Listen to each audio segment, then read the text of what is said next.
Hello everyone, my name is Juwon Park, also called Jacqueline, and my topic for today is the future of agribusinesses and global food insecurity, and I will be introducing to you the two massive hot topics from a new perspective. Before going into the actual issue, let me tell you more about myself first. I'm a high school junior from Chadwick International School in Songdo, South Korea, who is currently part of a service club related to the issue of food insecurity and medical biology. I'm the founder and the leader of a youth-led organization called CMSO, Community Medical Service Organization, as well as the leader of Philippine Service Learning. And I'm particularly interested in biology, agriculture, and medical sciences.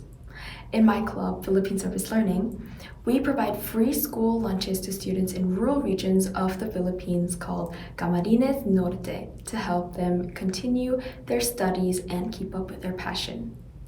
At first, I joined because I was tempted by the global trip opportunities Philippine Service Learning provided to students.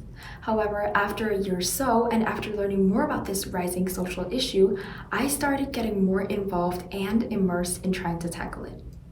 We visited the local schools that we were funding so that we could see with our own eyes the seriousness of the issue and what we can do further to help the students.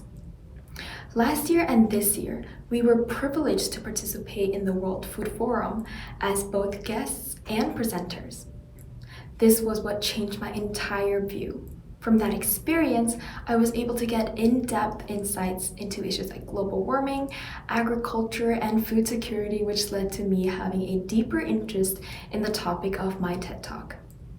I personally had an increasing interest in agriculture, as it was one of the rising major topics that were discussed in the World Food Forum.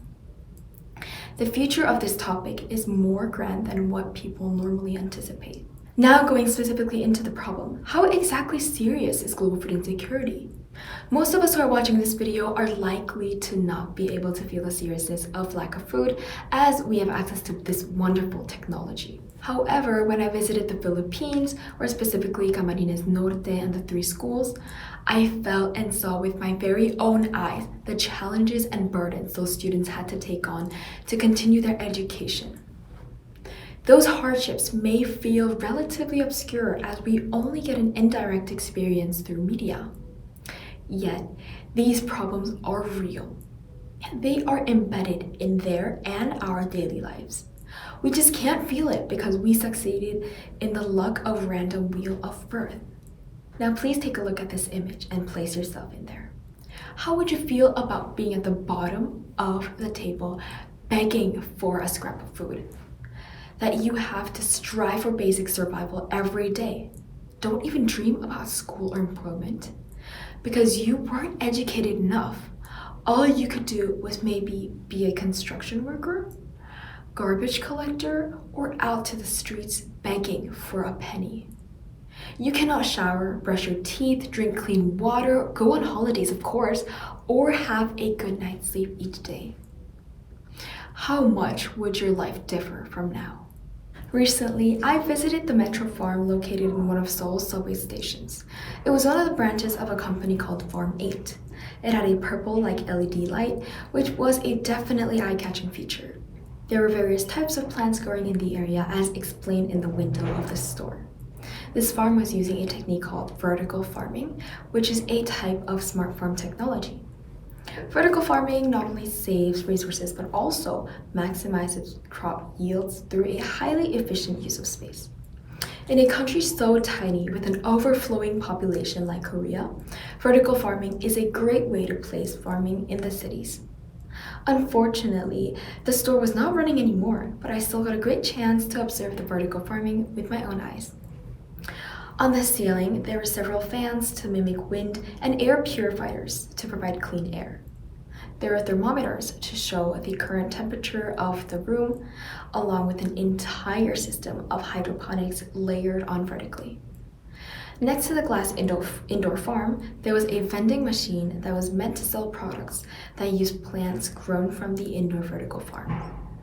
Once again, due to the internal issues of Farm 8 company, the machine was temporarily closed.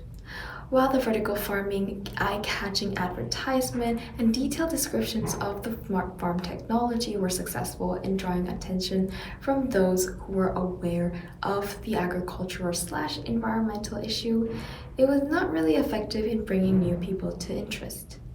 All the citizens using the subway station seemed pretty occupied with their own businesses, not even giving a glance to the bright, glowing purple farm. There seems to be a need for more actions to raise awareness of this innovative technology. Not only this, many private businesses are trying to implement smart farms as part of their sales strategy.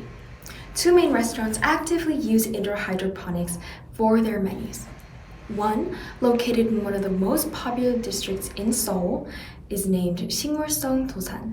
The name literally means plant-based 도산. Dosan has been the hub of youth and liveliness in Korea. 식물성 도산 being in the center of such location is already a large significance. Maybe it was a coincidence, but this restaurant also happened to be temporarily closed for the month. Therefore, I could not get a holistic experience of the store. Based on a brief observation of the store, I was able to notice that the store operated a vertical farm to opening towards the kitchen of the restaurant. The store seemed to be using the plants harvested from the farm directly to the food they served to the customers.